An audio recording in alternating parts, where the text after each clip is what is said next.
què no poses totes les càmeres ja? Ja! Això clar?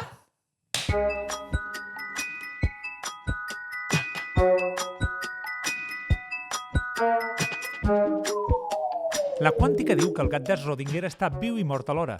Però i què? Què ha fet la mecànica quàntica per tu? Aquí i avui parlem de coneixement que pot semblar inútil, però que ha canviat el món. Hey! Estàs escoltant la utilitat del coneixement inútil. Cèlia, tastaolletes! Estàs molt contenta. Què m'has preparat aquí? Perquè porto bec globus, bec espantassogres, estàs de festa. Explica. Mariona, dimoni de Maxwell, posa't el barret de celebració virtual, perquè no n'he portat, que avui estem d'aniversari. Què passa, que fas 18 anys ja? Em faig 100. Bueno, no els faig jo, però el 2025 celebrem els 100 anys de la mecànica quàntica. Anys i anys, per molts anys, a la quàntica, per molts anys. Felicitats, Planck. Saps quin soroll fa un electró quan cau a terra? Planck. Hòstia, ja ho sabies? No, però acabes de dir Planck. És veritat.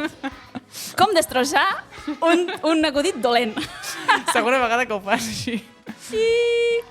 No, doncs és això. Les Nacions Unides han proclamat el 2025 com el 100 aniversari de la mecànica quàntica. Perdó, és que donar-me unes pantassogres és tan mala idea. Mira, com... Donar-me... S'ha acabat, s'ha acabat. Aquest és pel bitxo. Li prenc de les mans perquè no s'aguanta. Per sort, hem arribat a l'aniversari pels pèls, perquè suposo que això sortirà cap a finals d'any. Sí. Hem arribat pels pèls, però hi hem arribat. Bueno, més val tard que mai, no? Exacte. El 1925 es va publicar l'article que va posar ordre a tot un garbuix d'idees que intentaven explicar els fenòmens que la física clàssica no podia explicar. L'article el va escriure Werner Heisenberg quan tenia 23 anys, Cèlia. Uau, quina manera de fer-me sentir vella i de fer-me tornar totes les pors de la mort i del pas del temps i la frugalitat de la nostra vida. Frugalitat Gràcies. és una paraula que m'encanta.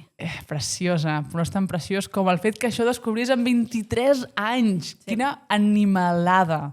I de la mateixa manera que no podem entendre la biologia moderna sense les idees de Darwin, la nostra manera d'entendre el món físicament té la llavor en la mecànica quàntica. Exacte. Però el de la mecànica quàntica va ser un part llarg i confús, que va durar dècades i va involucrar alguns dels cervells més bèsties que el món ha vist mai. Estic parlant d'Albert Einstein, Max Planck, Niels Bohr, Louis de Broglie, el meu francès és bo, Erwin Schrödinger, Paul Dirac, Wolfgang Pauli... Fantàstic, Mariona, ja està. Ja pensem-nos passar tot el programa dient noms, ja que estem. Una teoria tan potent que ha donat lloc a no una, sinó dues revolucions tecnològiques. Quan a partir de la quàntica es descobreixen els semiconductors i els làsers, i a partir d'aquests semiconductors es fan xips i es fa electrònica, el món canvia per sempre més. Naturalment, aleshores, un cop això està en marxa, el que compta no són tant els xips, sinó el que fem els humans amb la tecnologia, diguem, no? Però clar, tot el que avui en dia fem d'ordinadors, d'internet, de mòbils, de tot el que fem que avui en dia té una connexió digital, senzillament no passaria sense aquesta primera revolució que té l'origen a la quàntica. Acabem d'escoltar... Estic una mica confusa, em sona aquesta veu. Sí, et sona, eh? Sí. És que hem escoltat a Lluís Torné Sabata, que és director de l'Institut de Ciències Fotòniques, de l'ICFO, que ja en vam parlar amb ell en un programa. Sí, t'anava a dir, justament avui pensava que parlaríem amb l'Alba Cervera. Sí, se m'ha colat el Lluís. I parlarem, se m'ha colat el Lluís, perquè quan vam parlar amb el Lluís sobre les oles electromagnètiques, sobre la llum i tot això, ell em va deixar anar... La seva feina està molt connectada amb la quàntica, em va deixar frases molt bones i l'he hagut de posar a aprofitar amb aquest capítol. Reciclar, reutilitzar i reduir. Sí, les 3 R's. Però sí, evidentment, la convidada d'avui, com bé has dit, és Alba Cervera Lierta. Ella és experta en informació i computació quàntica, investigadora al BSC, que és el Barcelona Supercomputing Center, i coordina el projecte Quantum Spain. ¿Vale? Deixo que ella mateixa ens expliqui com s'ha començat a interessar des que va fer la carrera de física per a aquests temes. Doncs originalment jo no sabia ni que existia la informació quàntica quan vaig començar la carrera i de fet, com molta gent vaig decidir fer física perquè m'agradava l'astrofísica i la física de partícules també, encara que no sabia molt bé tampoc què era i tot això. Llavors, jo sóc de la primera generació del Pla Bolònia i això va fer que a la Facultat de Física de la UB sorgissin va haver uns canvis a algunes assignatures i va sorgir l'optativa de Teoria de la Informació Clàssica i Quàntica. Llavors, al veure l'assignatura em va cridar l'atenció, eren només 3 crèdits, però la vaig fer i em va agradar molt i allà és on vaig descobrir el món de la informació quàntica, fins al punt de que vaig acabar la carrera i el treball de fi de carrera el vaig fer també sobre temes relacionats. I després al meu doctorat doncs, vaig acabar doctorant-me també en temes d'informació quàntica i just va ser durant el meu doctorat que van sorgir els primers ordinadors quàntics al núvol i això va fer que m'especialitzés en la branca de computació. Tot el que fa l'Alba és molt avançat tecnològicament, però rebobinem una miqueta en el temps per veure els inicis d'aquesta tecnologia.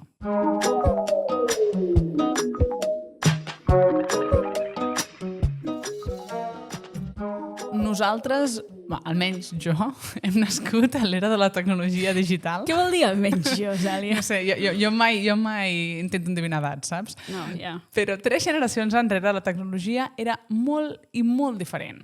Clar, posem-nos una mica en perspectiva històrica. Als anys 50 començaven a aparèixer les primeres ràdios portàtils amb piles. Als 60, les primeres calculadores de butxaca. Quin servei més bonic ens han fet servir, aquestes calculadores de butxaca. Gràcies. I els primeríssims ordenadors comercials. Vale? I ara ja sabem tot el que ha vingut després, tota aquesta revolució, tots aquests traços que tenim sobre la taula. Increïble. Doncs tu com t'imagines, Cèlia, que aquesta revolució va afectar com ho vivia la gent? Sí, a la gent dels anys 50. Com ho vivien, aquesta revolució tecnològica? Jo m'imagino bastant similar a com vivim la revolució de la intel·ligència artificial ara mateix. Ja. Perquè no t'esperes molt bé quina serà la propera, saps? I un moment de constantment et vas preparant amb nous invents que no saps ja ni què serà el següent ni com et revolucionarà el món i amb una mica d'incertesa també de dir què passarà quan tot això es vagi aplicant, canviaran les feines, quin impacte tindrà el meu dia a dia, no cal que sumi 2 més 2 amb el meu cap perquè ja m'ho pot fer la calculadora de la butxaca, per tant el meu cervell el deixaré d'utilitzar totes les preguntes que ens fem ara però una mica abans, jo crec. Adaptades. Sí. Sí. I també potser tenien aquesta sensació de que cada dia hi ha un invent nou, saps? I pot ser aquesta sensació de que és que podrem fer tot. Sí, amb les màquines ho podrem fer tot. Però el que també és interessant és veure com es valora el canvi tecnològic, diguéssim, en perspectives, a toro passat, mirant des d'avui enrere. Per això, fa unes setmanes, vam preguntar a les xarxes socials quin és l'invent més revolucionari dels últims 100 anys. I què ens hem trobat, Cèlia, a les xarxes? Doncs mira, respostes molt curioses, moltes coses relacionades amb l'electrònica. Tenim el mòbil, molta gent parlant de l'internet, algú comentant la intel·ligència artificial. Sí, clar. Algú parla del CRISPR, que no ens avançarem, perquè això és un spoiler com una catedral, però ja ens va bé que surti per aquí, perquè en algun episodi d'aquí no gaire en parlarem. I els meus preferits, els antibiòtics i els rentaplats. Jo estic super d'acord, perquè la vida sense rentaplats costa. Costa? Sí. Ets una persona que tens rentaplats? Mig. La meva parella no té rentaplats, llavors jo li faig el rentaplats i ella em fa de cuiner. És una bona manera de repartir les tasques. Exacte. Jo sé per això que tu volies que féssim aquesta pregunta perquè t'esperaves una resposta concreta. I t'he de dir que una persona ha dit el que tu volies. Sí. Una persona que no té res a veure amb tu, cap mena de connexió de sang, definitivament no és el teu pare. No és mon pare, eh? I el que ha dit aquesta persona anònima... És una persona que es diu Josep Esquerra Colell, però no té res a veure amb mi, eh? Res a veure, és una casualitat. Hi ha moltes esquerdes pel món, saps? Moltes esquerdes. I el que ha dit és el transistor. Exactament. És el protagonista d'avui, el transistor. El transistor es va inventar el 1947 i va merèixer el Premi Nobel de Física uns anys més tard. És el maó principal amb què es construeix tota l'electrònica moderna. I he trobat, Cèlia, un documental de l'any 53 on expliquen aquesta gran revolució del transistor. És molt fort aquest documental. A veure. El que passa que, clar, és en anglès, per tant, demanem una mica de disculpes. Sé que molts dels nostres oients entenen l'anglès, però bueno, de moment el que farem és posar-lo i l'anirem traduint. Què et sembla? Sí. Vinga, fotem-li. Many manufacturers have been licensed to produce transistors and devise new applications. Through their efforts, you may be able to get music with a flick of your wrist from the so-called Dick Tracy radio. Dick Tracy Radio està parlant de tenir música no sé, És a dir, estàs portàtil. parlant que gràcies a la invenció del transistor ara tindràs música, però al teu Portàtil. contorn. Està Quan tu parlant- vulguis, fas clinc i ja està. Està parlant d'aquella gent tan ruc que va pel món amb uns altaveus i molestant a tothom. And with a portable television set, you may be able to enjoy video entertainment anywhere you go. Oh, clavadíssima! De portar poder mirar vídeos a qualsevol lloc on vagis, un vídeo portàtil, Com el mòbil. com el mòbil. Transistors will take their place in the complex calculating machines that have often been called electronic brains because they enable man to save days, months, even years in solving mathematical problems. Of course, we cannot build a calculating machine as flexible as the human brain. But even a man-made computer designed to do hundreds of brain-like calculating jobs might need an Empire State Building to house it and a Niagara Falls to power and cool it. Cuidado. Molta tecnologia, però mai arribarà al nivell del cervell humà.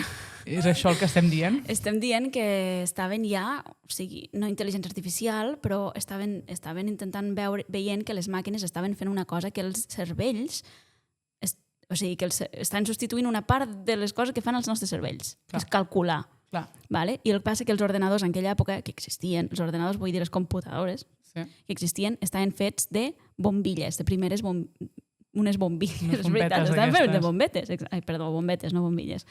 Però els transistors van substituir les bombetes. Ara ho dirà. If vacuum tubes were used in its construction. Substituting transistors for tubes, such a versatile machine could fit into a good-sized room, and power and cooling needs would be relatively low. O sigui, el que està dient Passarem de tenir un edifici sencer en una habitació. en una habitació, o sigui, el gran avenç és que podem tenir un ordenador en una habitació i no en un edifici sencer. Man has gone far toward matching some of the capacity of the human brain. He has done it with imagination, with the inventiveness and teamwork of the Bell Telephone scientists who are looking forward to the age just beyond the age of electronics. Aquesta musiqueta Musiqueta Nodo bona. / Disney Ventafocs. És a dir, que és una mica també d'autopromoció. Això està fet pel Bell Labs, per la gent que ho va descobrir. La gent, els Bell Lab als Estats Units, sí, sí. Sí, i estan dient com en plan de gràcies a gent tan bona com nosaltres. Bueno, van guanyar I el era Nobel. una revolució. I ha sigut una revolució. Sí, totalment. Sí, sí, sí. Pues ho claven bastant, eh? Ho claven bastant. Li vaig ensenyar també el documental a l'Alba. Ah, i què va dir? Mira, ara t'explico el que va dir. És curiós que, bueno, que pensa que amb el canvi dels transistors l'ordinador cabrà en una habitació, i és cert, però per altra banda tampoc, sí que no han aventurat que la capacitat de càlcul sempre voldrem més i més i més i més i acabarem fent superordinadors que ocupen més d'una habitació, no? O sigui que al final no podem reduir-ho tot tant, almenys avui en dia que sapiguem, no? Vull dir que al final hem tornat a l'era d'ocupar amb tota una habitació un ordinador, no? Exactament. Torna al món. Exactament. Però per què és tan revolucionari el transistor? Aviam, els ordenadors que tenim són computadors, és a dir, màquines de fer operacions matemàtiques. Cada tasca que tu li demanes a un ordenador, com per exemple crear o guardar un fitxer, és una computació. Però els ordenadors, en lloc d'utilitzar per calcular coses, en lloc d'utilitzar com nosaltres els números 0, 1, 2, 3, 4, ho fan amb operacions lògiques que utilitzen zeros i uns. El binari. Els bits, exacte, els famosos bits. Els bits aquests es generen, la manera en com es codifiquen és amb un circuit elèctric, que estan als xips dels nostres ordenadors. Quan amb aquest circuit hi passa corrent és un 1, quan no hi passa és un 0. Una simplificació molt bèstia, però funciona, Vale. per entendre-ho. Vale? I aquí és on entra el transistor, que és la peça clau de manipulació dels bits. O sigui, ens el podem imaginar com una mena d'interruptor molt petitet. En un circuit elèctric, doncs, l'interruptor pot deixar, el transistor pot deixar que passi corrent o no, segons com vingui. I llavors, tots els ordenadors tenen, com aquests que tenim per aquí a la taula, milers de milions de transistors. Moltíssims, moltíssims. No et pots ni imaginar, Cèlia. Però no sempre n'han tingut tants, eh? Això cada Ja. cop va evolucionant més. Vull dir que el nombre de transistors en un sol dispositiu ha augmentat exponencialment. La famosa llei de Moore, que sempre diu more, more, more, i diu que, More and more. i diu que cada 2 anys es doblen el nombre de transistors en un microchip. Que és bueno, visualment té molt sentit, va pujant, va pujant. More and more. Exacte, i com més transistors, més potència de càlcul, així que és un no parar. Exacte. I això és precisament, per això és una revolució, perquè ens ha permès desenvolupar tota aquesta tecnologia digital i cada cop més i més i més. I més. I és infinit aquest més i més i més i més? Tocarem un sostre o sempre més amunt? Estem tocant sostre. Sempre amunt. Na. Estem tocant sostre, vale? La tendència aquesta s'està reduint. Un dels motius és perquè cada cop s'encareix més la producció d'aquests xips, que són cada cop més petits, i l'altre motiu és perquè precisament com que són tan petits, ja comencen a entrar en joc fenòmens quàntics que foten en l'aire el transistor. Però per sort hi ha gent com l'Alba que es dedica a aprofitar aquests fenòmens quàntics per avançar en una altra direcció, que no són els bits binaris 0 o 1. L'Alba està treballant des del BCC per posar en marxa una xarxa de computació quàntica a escala espanyola, per donar accés als científics amb aquesta tecnologia de computació. L'Endesa aquest té un superordinador que es diu Mare Nostrum, que ara està per la 5ª, edició, és Mare Nostrum 5, i és un superordinador, entre comilles, normal. No? El que passa és que tots els superordinadors tenen diferents, el que es coneix com particions, que és el tipus de processador. No? Llavors, Mare Nostrum 5 té el tipus de propòsit general, que són les CPUs, el propòsit d'accelerador, que són les GPUs, les que s'utilitzen més amb intel·ligència artificial, i ara el que estem treballant és que l'ordinador quàntic no sigui una peça separada d'aquest Mare Nostrum, sinó que sigui una part més, de forma que els usuaris puguin accedir a aquestes màquines. No? Llavors, dintre de Quantum Space no és l'únic objectiu, però sí que és un dels objectius principals. No només tenir aquest ordinador instal·lat aquí al BCC, sinó sobretot donar accés públic a tot l'ecosistema espanyol a través de la xarxa espanyola de supercomputació, com si fos una màquina més, perquè avui en dia qualsevol persona que necessiti utilitzar un superordinador per fer recerca no cal que se'l compri, no cal que demani diners per comprar-lo. No? Tenim la xarxa espanyola de supercomputació, que són moltes màquines, que tu demanes accés competitiu per un projecte i se't valora i se te'l dona. No? Doncs que passi el mateix amb la computació quàntica. No? Abans amb la llei d'amor parlaves de la primera revolució quàntica i aquí ens trobem amb la segona revolució quàntica a través dels ordinadors quàntics. I aquests ordinadors no fan servir el mateix sistema binari que comentava abans dels bits, sinó que tenen la seva versió quàntica que s'anomenen... Són els millors amics dels radis, són els qubits. Un qúbit és el bit quàntic, és la unitat mínima d'informació quàntica, igual que el bit és la unitat mínima d'informació clàssica, i té aquestes propietats quàntiques que pot ser l'estat 0, pot estar en un estat 1 o pot estar en una barreja, en una superposició del 0 i de l'1. No? I si tinc 2 qúbits, doncs puc tenir 4 possibilitats, no? I així escalar de forma exponencial. Aquest element exponencial d'informació és precisament el motiu pel qual simular la física quàntica és molt complicat i és en general exponencialment difícil per un ordinador normal. I és que aquest escalament exponencial és massa, fins i tot pels superordinadors. No? L'Alba està dient moltes coses molt interessants. Anem a pams, ¿vale? Ha dit que els qúbits són elements quàntics que estan en superposició. ¿Vale? La superposició és un fenomen quàntic que desafia bastant la intuïció. ¿Vale? És difícil d'entendre. Si ara te l'explico, si no l'entens, tranquil·la, perquè jo tampoc. ¿Vale? O sigui, una intuïció no la tinc, sé el que passa. Estar en superposició vol dir estar entre dos estats. ¿Vale? Vol dir estar entre dos estats alhora. És a dir, que els qúbits estan entre el 0 i l'1 a la vegada. Vale? Això vol dir que pot estar a mig camí, un 0,46 del 0? No vol dir que pugui agafar un valor entre 0 i 1. Vol dir que està a 0 i 1 alhora, però amb diferents probabilitats. Si, per exemple, un qúbit pot estar, no sé, 30% 1, 70% 0, una cosa així. És gat de Schrödinger, això, una altra vegada? Tornem a ser amb el puto gat, aquest? Totalment, és el gat. És el gat. És a dir, mort i viu, 0 i 1. Mort i viu, 0 i 1, el gat de Schrödinger podria ser un qúbit. Seria més senzill. Així no hi ha maltractament animal. No, que va, pobra bèstia. Però, exacte, però això, o sigui, la idea que t'ha de quedar clara és que un sol qúbit pot estar en 2 estats alhora. Per tant, 2 qúbits pot estar en 4, 3 qúbits, doncs 8, i així vas escalant. Llavors, n qúbits, 2 elevat a la n.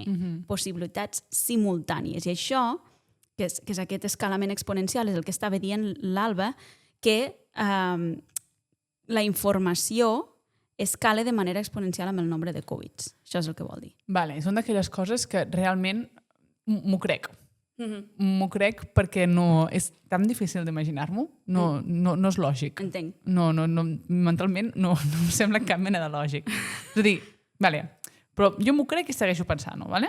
Mentre que un ordinador clàssic codifica la informació amb un bit generat amb una corrent elèctrica, el que tu deies, el 0, no hi ha corrent, 1 hi ha corrent, un ordinador quàntic ho fa amb estats d'un qúbit que està amb què?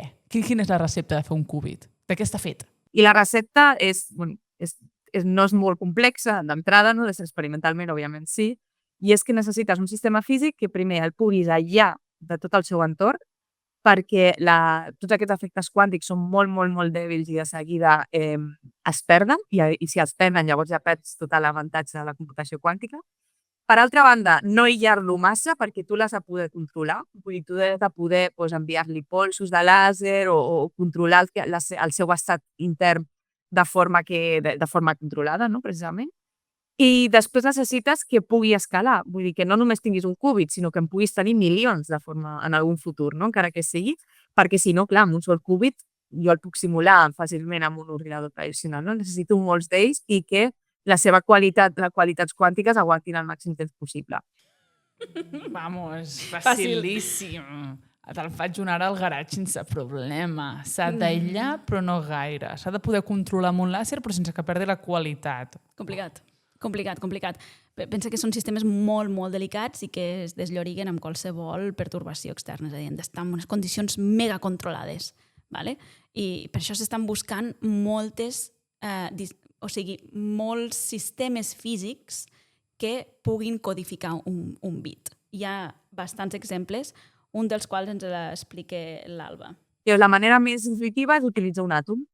L'àtom jo puc obtenir-lo en un estat fonamental, i és que els seus electrons, diguem, que no estan excitats, no tenen energia, diguem, extra, no? Llavors, això és el meu zero, i després puc excitar el meu àtom, puc moure els seus electrons amb un làser, per exemple, de forma que tinguin més energia, i aquests estats de més energia és el meu 1. Llavors, depenent de quina energia li vaig enviant a l'àtom amb el meu làser, doncs aconsegueixo tenir aquesta superposició entre poca i molta energia, puc juntar dos àtoms i que interaccionin entre ells i entrellaçar els seus estats d'energia, etc. O sigui, és l'estat de l'àtom, excitat, no excitat, el que codifica la informació a l'ordenador quàntic i és el que fa de qúbit. I per què serveix un ordenador quàntic? Això correspongui l'Alba. Doncs ara mateix el que tenim nosaltres per recerca i per jugar, que dic jo, perquè no només aquests, sinó tots els que existeixen, fins i tot els més sofisticats, estem parlant de prototips. Els ordinadors quàntics d'avui en dia no són el que es coneix en anglès com fault tolerant, o sigui, tolerant a faltes, no? I és perquè no hi ha correcció quàntica d'errors encara. Vale. Això, o sigui, l'Alba està parlant aquí d'un dels esculls principals que pateixen la gent que està intentant construir ordenadors, que és que no tenen aquesta correcció quàntica d'errors. Què vol dir? Doncs, com hem dit, que els ordenadors quàntics són molt, molt delicats, els qúbits són molt sensibles i qualsevol petita interferència pot fer que el sistema es descontroli i es perdi la informació. Llavors, això que estic dient amb aquestes paraules, tècnicament se coneix com decoherència. Perquè no són coherents. Sí, senyora, és així. Tu el que vols és tenir un grapat de bits coherents i, si se desllorigues, se descoherencia. I com evites la descoherència? Vale, doncs per evitar-la, s'han d'afegir altres qúbits que controlin. És a dir, és un problema. És un peix que es mossega la cua una miqueta. Clar, i tot això ho fa molt més lent, ho fa molt més complex. Més car i complicat. Avui en dia les aplicacions de la computació quàntica són molt limitades, més enllà de la física bàsica, òbviament, que hi ha moltes coses interessants que pots mirar i estem aprenent moltíssim de quàntica gràcies a aquestes màquines, no? En el futur, moltes aplicacions. Al final estem dissenyant una màquina que extén les aplicacions de la computació tradicional, en el sentit que té una potència de càlcul que en alguns problemes concrets pot ser més gran. Llavors, no utilitzarem un ordinador quàntic per tot, no ens caldrà. Igual que no utilitzarem un superordinador per totes les coses, o sigui, l'utilitzem per aquells problemes que ens cal aquesta potència de càlcul. Amb la quàntica igual.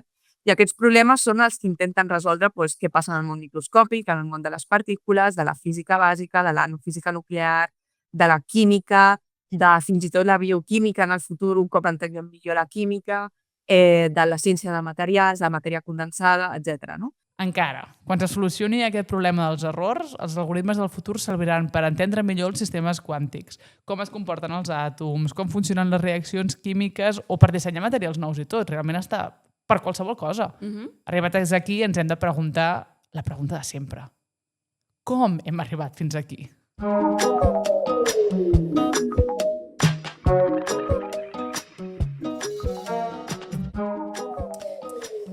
Aviam. Hem estat parlant de mecànica quàntica i del transistor. Però com hem passat dels àtoms als mòbils, als ordinadors, tot això? Hem de viatjar a Berlín, 1900. Max Planck, un home seriós, amb bigoti, vestit propi de l'època, molt ben plantat, es presenta a la Deutsche Physikalische Gesellschaft. Ja, genau. Ho has entès, no? Açò. És la Societat Alemana de Física. Planck s'hi presenta per solucionar un problema gros de la física amb una idea absurda.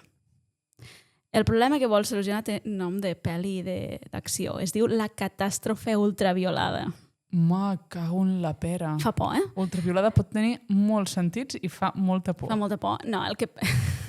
fa referència al color. Vale. El problema que tenen és que intentaven entendre com brillen els cossos quan els escalfes. Saps com quan tens una bombeta de les d'abans que tenen un fil metàl·lic que l'escalfes i primer es tornen vermell, després els tornes groc i després finalment blanc. Doncs els científics havien mesurat l'energia que porta aquesta llum segons el color, però no els hi quadrava amb la teoria que ells tenien, la teoria clàssica. Les equacions de la física clàssica els hi deien que el metall hauria d'emetre energia infinita als colors ultraviolats de l'espectre. Molta energia, això vol dir energia gratis. Vale. Això és un problema, en el món de la física? Bueno, és que no passi. No, per això és un problema. Ens agradaria molt, però no... Tindríem la crisi energètica però no, clar, això, el problema és que no passe. Quan hi ha una cosa així, és el clàssic experiment que t'està dient, és la natura parlant-te a la teva cara dient no has entès res, xaval. Estàs equivocat. Torna a començar. Torna a començar. Si m'equivoco... Torna a començar. Exacte. Pallús. Llavors, per ajustar la teoria a les dades, Planck va trobar un truc matemàtic. Vale? El truc és assumir que l'energia està formada per petits paquetets individuals. Ell el va anomenar quanta. Vale. Vale? D'aquí... De quàntica. Exactament. I no li agradava gens la idea. Quanta hi havia? Quanta. A mi volia fer una broma, però no. Vale, no l'he entès. Aquest truco matemàtic a ell no li agradava gens. Vale? No creia en cap cas que descrivís la realitat. Però era només una drecera cutre que li funcionava i punt. De moment poso aquest parche, aquest pegat i ja hi tornaré en algun moment. El que no s'esperava és que aquest pegat produís la revolució que va produir. No s'esperava gens ni ningú. Anem al 1905. Un jove despentinat, treballant en una oficina de patents a Suïssa, un tal Einstein. Ui, em sona. Es va agafar aquesta idea dels quanta bastant seriosament. I va dir, a veure, aquesta idea boja del Planck no només és un truc matemàtic. La llum són realment paquetets d'energia. I Einstein els va anomenar com els va anomenar? Fotons. Lògicament. Lògicament. Clar. Estic començant a veure una dualitat aquí. O sigui, això ho va fer perquè li ajudava a entendre un altre misteri, un altre problema que encara no tenia explicació. És l'efecte fotoelèctric. Vale? És un efecte el qual la llum, si té prou energia, pot xocar com si fos una canica. La llum xocar com si fos una canica amb els electrons d'un metall i els pot fer sortir disparats i generar un petit corrent elèctric. No sé si les plaques solars funcionen una mica amb aquest principi, l'efecte fotoelèctric. I molts dispositius que tenim... Em penso, això ara estic tirant un triple, em penso que els dispositius d'aquests automàtics que s'obre la porta quan passes o de detecció de moviment, que s'obre la llum... Em penso que això també serveix així, funciona amb aquest principi. Quan tapes la llum o alguna cosa així. Em penso que sí, però això estic tirant un triple i potser m'estic inventant. Però el que potser sí que has sentit és que la llum és alhora una ona i la una dualitat, clar. Per això estava pensant quan has dit lo de que els paquetets i tot plegat, m'imagino aquesta partícula i l'ona a la vegada, i aquí és on arribem llavors finalment a dir la dualitat d'una partícula, és Einstein que finalment hi arriba.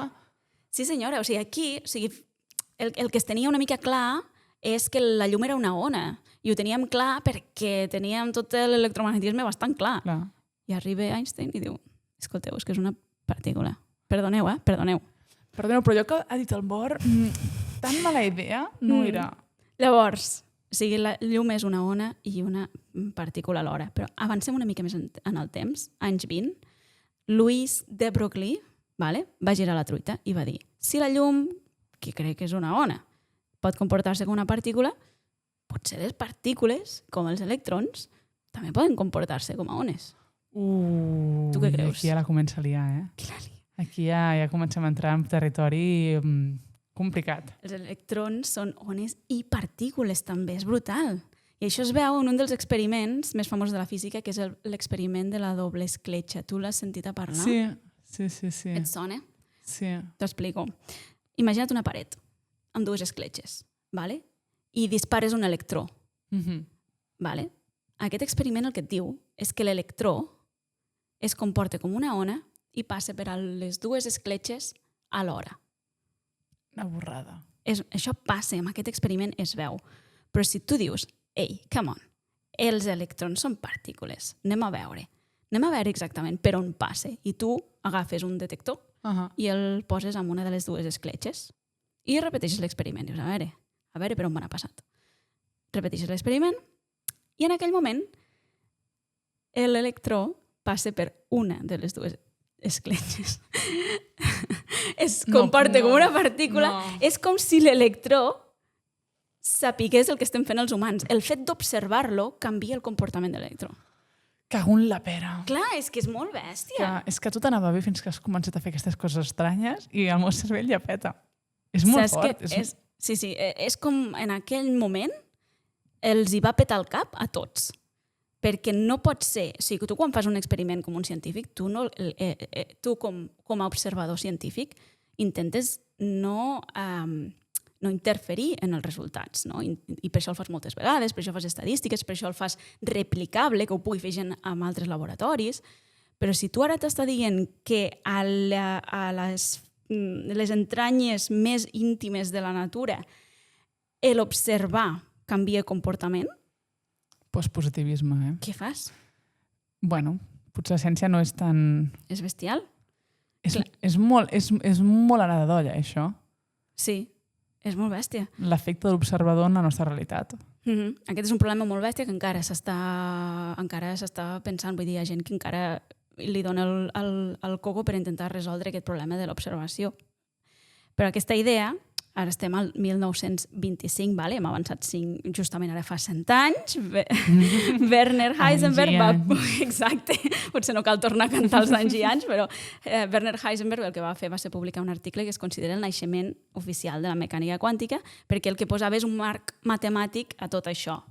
Vale? Faig l'explicació, diguéssim. És a dir, no només ens ho hem trobat experimentalment, sinó que així es podria explicar aquest comportament. Exactament, teníem una teoria que ens... Això ho canvia tot, perquè podem fer prediccions i podem entendre els electrons. Un cop vam entendre, gràcies a aquest marc teòric, què són els electrons, com es comporten els electrons, vam poder predir com es mouen en un àtom. Després vam poder predir com es mouen en un grup ordenat d'àtoms, és a dir, un sòlid. I d'aquí, un sòlid com pot ser, per exemple, el silici, que és un semiconductor. I d'aquí, al saber predir això, ho vam poder controlar. I al poder... És tota la potència d'aquesta teoria que et permet a tu controlar què fa un electró a dintre del silici, el que desencadena tota la revolució de l'electrònica posterior. És l'entendre. Llavors, tot això és el que tenim gràcies a saber i controlar el que fan els electrons al silici. I ens ha permès construir els transistors i tota la pesca. Sense la mecànica quàntica no podríem entendre com es comporten els electrons dins els materials, no tindríem això, ni els transistors, ni els micros, ni el podcast, ni l'autoritat del coneixement inútil. No, evidentment. O sigui, és exactament, i encara m'he deixat coses per explicar que encara te podia haver petat el cap. No, ja m'ha petat, no pateixis. Te podia haver petat el cap també de més maneres. No sents l'olor aquesta de fregit? Ets tu? És el teu cervell. Doncs això. I això només és la primera revolució quàntica. Ara, com hem vist amb l'Alba, està començant la segona. I ja no només entenem els qúbits, ara els volem controlar. Sempre un pas més endavant. Potser no tindrem un ordinador quàntic al menjador en un futur, però potser d'aquí uns anys en farem servir un i ni ho sabrem. Exacte. Igual que ara ningú pensa en Max Planck quan està obrint Instagram, però sense ell no hi hauria stories.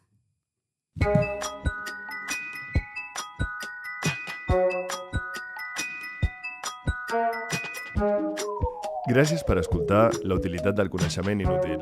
No oblidis de seguir-nos a les xarxes @ladimoni de Maxwell i @soctastolletes. I també a la plataforma @neurofregides, on trobareu molts més continguts i divulgadors científics. Aquest podcast ha estat possible gràcies al suport de la Fundació Catalana per la Recerca i la Innovació. Fins un altre capítol!